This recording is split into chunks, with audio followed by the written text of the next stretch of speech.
Bem-vindos a mais esta reflexão. Pergunta que normalmente fazemos para nós mesmos é: o que eu preciso fazer para ter a vida eterna? É o que nós desejamos. É o desejo que Deus colocou em nosso coração da eternidade. Mas o que precisamos fazer? Situação em que Jesus viveu como um jovem, com uma pessoa que o procurou e fez a mesma pergunta. E ele acrescenta: o que eu preciso fazer de bem. Diz assim em Mateus, lá no capítulo 19, do versículo 16 ao 22. E eis que alguém, aproximando-se, lhe perguntou: Mestre, que farei eu de bom para alcançar a vida eterna? Não é a pergunta que nós fazemos? Respondeu-lhe Jesus: por que me perguntas acerca do que é bom? Bom só existe um. Se queres, porém, entrar na vida, guarda os mandamentos. E ele lhe perguntou: quais? Respondeu Jesus: não matarás, não adulterarás, não furtarás, não dirás falso testemunho, honra teu pai e a tua mãe, e amarás o teu próximo como a ti mesmo. A pergunta que fica: por que Jesus excluiu os dois primeiros? Tudo isso tenho observado, respondeu o jovem. Que me falta ainda? Disse-lhe Jesus. Se queres ser perfeito, vai e vende os teus bens, dá aos pobres e terá um tesouro nos céus. Depois vem e segue-me. Tendo, porém, o jovem ouvido esta palavra, retirou-se triste por ser dono de muitas propriedades. Nós precisamos entender isto. Jesus respondeu sobre os mandamentos acerca daqueles que nós tratamos da relação com as pessoas, que é não matar, não adulterar, não furtar, não gerar falsos testemunhos, ou seja, não mentir, honrar o pai e mãe. Então são aspectos, e amar o próximo como a si mesmo. Mas ele excluiu o amar a Deus sobre todas as coisas. Por quê? Que impediu este jovem de seguir a Cristo, de receber da vida eterna? Vamos dizer assim, o seu amor ao dinheiro, a propriedades, a riqueza que tinha. O seu Deus era a sua riqueza. Ele era religioso, pois obedecia os mandamentos, mas ele não entendia o que era amar a Deus sobre todas as coisas. E nós precisamos aprender para que não tenhamos outro Deus além do nosso Deus e Pai.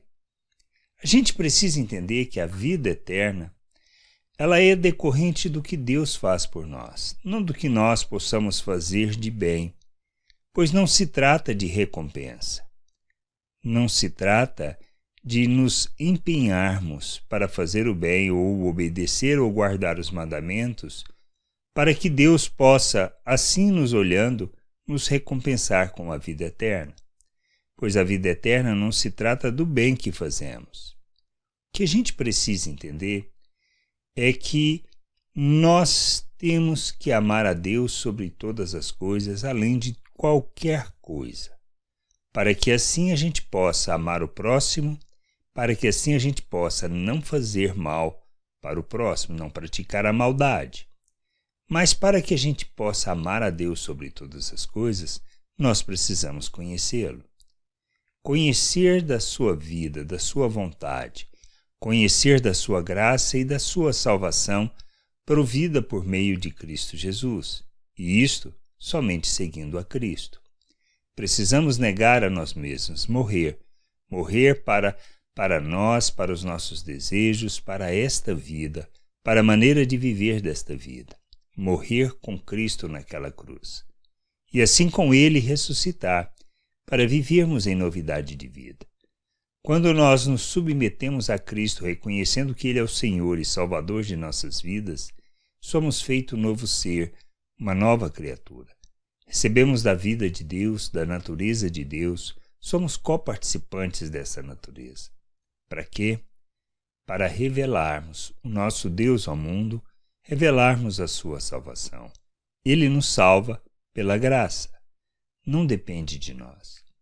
Tendo sido salvos, nós precisamos fazer as boas obras, fazer o que é bom, porque provém de Deus.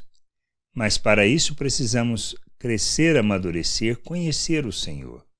À medida que conhecemos, mais expressamos da vida dele que recebemos por meio de Cristo Jesus.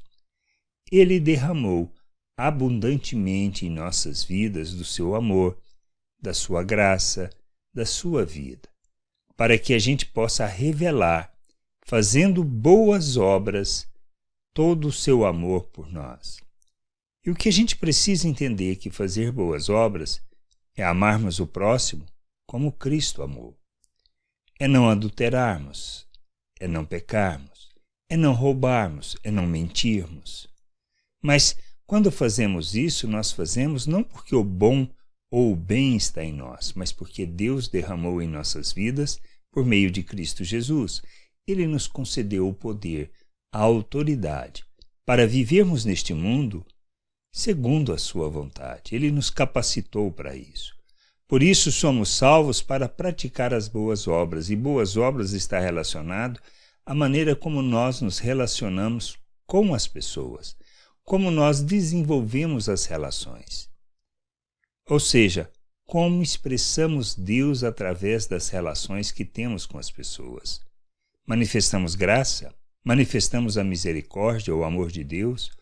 Ou continuamos a praticar obras segundo a natureza humana? Ou seja, somos egoístas, arrogantes, hipócritas, mentirosos? Isto irá fazer a diferença e revelará nossa maturidade e o nosso conhecimento de Deus.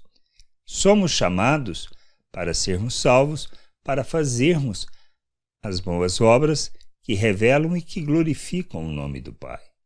Por isso, não se trata do que fazer para ter a vida eterna, mas de reconhecer que ela é um presente de Deus que nos é concedido através do alto preço que Cristo pagou naquela cruz, nos comprando, ou seja, nos resgatando, nos tirando das trevas e nos transportando para o reino de Deus.